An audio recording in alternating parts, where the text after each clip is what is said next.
Lectura que corresponde al día 103, abril 13. Josué 7, 16 a 9:2. Temprano a la mañana siguiente, Josué presentó a las tribus de Israel delante del Señor, y la tribu de Judá fue la señalada. Entonces los clanes de Judá dieron un paso al frente, y el clan de Sera fue el señalado. Luego las familias de Sera dieron un paso al frente, y la familia de Simri fue la señalada. Por último, a cada miembro de la familia de Simri se le hizo pasar al frente uno por uno, y Acán fue el señalado. Entonces Josué le dijo a Acán: Hijo mío, da gloria al Señor, Dios de Israel, y di la verdad. Confiesa y dime lo que has hecho, no me lo escondas. Acán respondió: Es cierto, he pecado contra el Señor, Dios de Israel. Entre el botín vi un hermoso manto de Babilonia, 200 monedas de plata y una barra de oro que pesaba más de medio kilo. Los deseaba tanto que los tomé. Está todo enterrado debajo de mi carpa. La plata la enterré aún más profundo que el resto de las cosas. Así que Josué envió a algunos hombres para que investigaran. Ellos fueron corriendo a la carpa y encontraron allí escondidos los objetos robados, tal como Acán había dicho, con la plata enterrada debajo del resto. Entonces tomaron las cosas de la carpa y se las llevaron a Josué y los demás israelitas. Luego las pusieron sobre el suelo en la presencia del Señor. Después Josué y todos los israelitas tomaron a Acán junto con la plata, el manto y la barra de oro. También tomaron a sus hijos e hijas, su ganado, sus asnos, sus ovejas, sus cabras, su carpa y todo lo que él tenía, y los llevaron al valle de Acor. Luego Josué le dijo a Acán: ¿Por qué nos has traído esta desgracia? Ahora el Señor te traerá desgracia a ti. Entonces todos los israelitas apedrearon a Acán y a su familia y quemaron los cuerpos. Apilaron un montón de piedras sobre Acán, las cuales siguen allí hasta el día de hoy. Por eso desde entonces al lugar se le llama Valle de la Desgracia. Así el Señor dejó de estar enojado. Entonces el Señor le dijo a Josué: No tengas miedo ni te desanimes, toma a todos tus hombres de guerra y ataca la ciudad de Jai, porque te he entregado el rey de Jai, a su pueblo, su ciudad y su tierra. Los destruirás tal como destruiste a Jericó y a su rey, pero esta vez podrán quedarse con el botín, y los animales preparen una emboscada detrás de la ciudad. Entonces Josué y todos los hombres de guerra salieron a atacar a Jai. Josué eligió a 30,000 de sus mejores guerreros y los envió de noche con la siguiente orden: Escóndanse en emboscada no muy lejos detrás de la ciudad y prepárense para entrar en acción. Cuando nuestro ejército principal ataque, los hombres de Jai saldrán a pelear como lo hicieron antes, y nosotros huiremos de ellos. Dejaremos que nos persigan hasta alejarlos de la ciudad, pues dirán: los israelitas huyen de nosotros como lo hicieron antes. Entonces, mientras nosotros huimos de ellos, ustedes saldrán de golpe de su escondite y tomarán posesión de la ciudad, pues el Señor su Dios la entregará en sus manos. Prendan fuego a la ciudad tal como el Señor lo ordenó. Esas son las instrucciones. Entonces salieron y fueron al lugar de la emboscada entre Betel, al lado de occidental de Jai. Pero esa noche Josué se quedó con el pueblo en el campamento temprano. Temprano a la mañana siguiente, Josué despertó a sus hombres y emprendió la marcha hacia Jai, acompañado por los ancianos de Israel. Todos los hombres de guerra que estaban con Josué marcharon por delante de la ciudad y acamparon al norte de Jai, donde un valle los separaba de la ciudad. Esa noche Josué envió a 5,000 hombres para que esperaran escondidos entre Betel y Jai, al occidente de la ciudad. De esa manera el ejército principal se estableció en el norte y la emboscada al occidente de la ciudad. Josué por su parte pasó la noche en el valle. Cuando el rey de Jai vio a los israelitas del otro lado del valle, se apresuró a salir temprano por la mañana con todo su ejército y los atacó desde un lugar con vista al valle del Jordán, pero no se dio cuenta de que había una emboscada detrás de la ciudad. Entonces Josué y el ejército israelita huyeron en retirada hacia el desierto como si los hubieran vencido por completo. Así que llamaron a todos los hombres de la ciudad para que salieran a perseguirlos.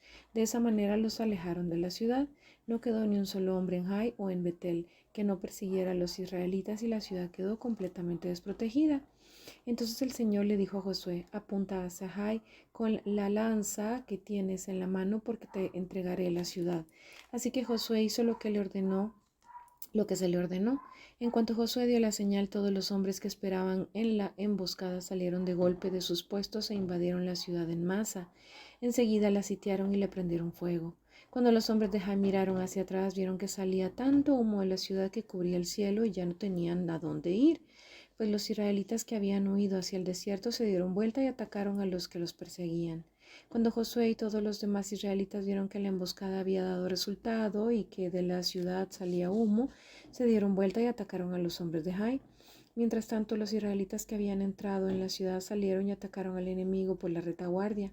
De esa manera, los hombres de Jai quedaron atrapados en medio, ya que los guerreros israelitas los encerraron por ambos lados. Israel los atacó y no sobrevivió ni escapó una sola persona. Solo el rey de Jai lo capturaron vivo y lo llevaron ante Josué. Cuando el ejército israelita terminó de perseguir y de matar a todos los hombres de Jai, en campo abierto regresó y acabó con la gente que había quedado en la ciudad. Ese día fue exterminada toda la población de Jai, incluidos hombres y mujeres, 12,000 personas en total, pues Josué mantuvo la lanza extendida hasta que todos los habitantes de Jai fueron totalmente destruidos. Solo los animales y los tesoros de la ciudad no fueron destruidos porque los israelitas los tomaron como botín, tal como el Señor le había ordenado a Josué. Luego Josué incendió la ciudad de Jai, la cual se convirtió en un montón de ruinas y aún sigue desolada hasta el día de hoy. Entonces Josué atravesó al rey de Jai con un poste afilado y lo dejó allí colgado hasta la tarde, a la puesta del sol. Los israelitas bajaron el cuerpo como Josué ordenó y lo arrojaron frente a la puerta de la ciudad. Apilaron un montón de piedras sobre él, las cuales todavía pueden verse hasta el día de hoy.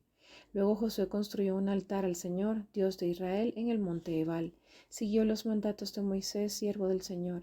Había escrito en el libro de instrucción: hágame un altar con piedras sin labrar y que no hayan sido trabajadas con herramientas de hierro. Entonces presentaron sobre el altar ofrendas quemadas y ofrendas de paz al Señor.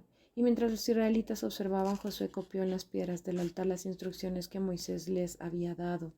Después todo Israel, tanto los extranjeros como los israelitas de nacimiento, junto con sus ancianos, jefes y jueces, fue dividido en dos grupos. Un grupo se paró frente al monte Gerizim y el otro delante del monte Ebal.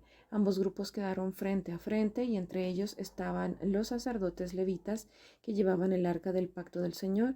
Todo se hizo de acuerdo a las órdenes que Moisés, siervo del Señor, había dado previamente para bendecir al pueblo de Israel. Entonces Josué le leyó al pueblo todas las bendiciones y maldiciones que Moisés había escrito en el libro de instrucción. Cada palabra de cada mandato que Moisés había dado se leyó a todos los israelitas reunidos en asamblea, incluso las mujeres, a los niños y a los extranjeros que vivían entre ellos. Ahora bien, todos los reyes que estaban al occidente del río Jordán se enteraron de lo que había sucedido. Eran los reyes de los hititas, amorreos, cananeos, fereceos, heveos y jebuseos, quienes vivían en la zona montañosa, en las colinas occidentales y a lo largo de la costa del mar Mediterráneo hasta las montañas del Líbano al norte. Esos reyes unieron sus tropas para pelear como un solo ejército contra Josué y los israelitas. Lucas 16 del 1 al 18. Jesús les contó la siguiente historia a sus discípulos. Había cierto hombre rico que tenía un administrador que manejaba sus negocios. Un día llegó la noticia de que el administrador estaba malgastando el dinero de su patrón. Entonces el patrón lo llamó y le dijo: ¿qué es esto que oigo acerca de ti? Prepara un informe final porque voy a despedirte. El administrador pensó: ¿y ahora qué haré? Mi jefe me ha despedido, no tengo fuerzas para cavar zanjas y soy demasiado orgulloso para mendigar. Ya sé cómo asegurarme de que tendré muchos amigos que me recibirán en sus casas cuando mi patrón me despida. Entonces invitó a todo el que debía dinero a su patrón para conversar sobre la situación. Le preguntó al primero: ¿cuánto debes a mi patrón? El hombre contestó: le debo 3,000 litros de aceite de oliva. Entonces el administrador le dijo: toma la factura y cámbiala a 1,500 litros. Le preguntó al siguiente: ¿cuánto le debes tú? Le debo 1,000 medidas de trigo, respondió. Toma la factura y cámbiala a 800 medidas, le dijo. El hombre rico tuvo que admirar a este pícaro deshonesto por su astucia, y la verdad es que los hijos de este mundo son más astutos que los hijos de la luz al lidiar con el mundo que los rodea. Aquí está la lección: usen sus recursos mundanos para beneficiar a otros y para hacer amigos. Entonces, cuando esas personas terrenales se acaben, ellos les darán la bienvenida a un hogar eterno. Si son fieles en las cosas pequeñas, serán fieles en las grandes, pero si son deshonestos en las cosas pequeñas, no actuarán con honradez en las responsabilidades más grandes.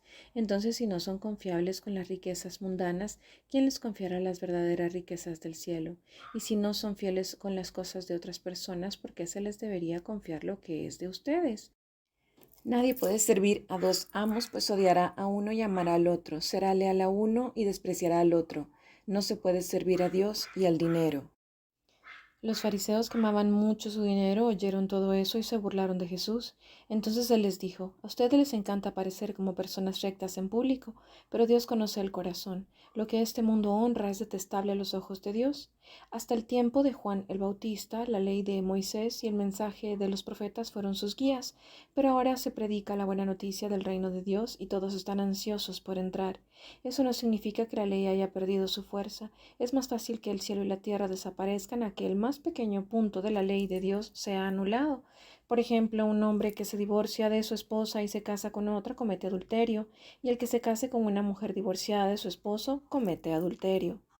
Salmo 82 del 1 al 8. Dios preside la corte de los cielos, pronuncia juicio en medio de los seres celestiales. ¿Hasta cuándo dictarán decisiones injustas que favorecen a los malvados? Hagan justicia al pobre y al huérfano, defiendan los derechos de los oprimidos y de los desposeídos, rescaten al pobre y al indefenso, líbrenlos de las garras de los malvados. Pero esos opresores no saben nada, son tan ignorantes, andan errantes en la oscuridad mientras el mundo entero se estremece hasta los cimientos. Yo digo: ustedes son dioses, son todos hijos del Altísimo, pero morirán como simples mortales y caerán como cualquier otro gobernante. Levántate, oh Dios, y juzga a la tierra, porque todas las naciones te pertenecen. Proverbios 13:2-3. Con palabras sabias te conseguirás una buena comida, pero la gente traicionera tiene hambre de violencia. Los que controlan su lengua tendrán una larga vida, el abrir la boca puede arruinarlo todo. Esta fue la lectura del día número 103, correspondiente a abril 13. Los espero para la lectura del día número 104.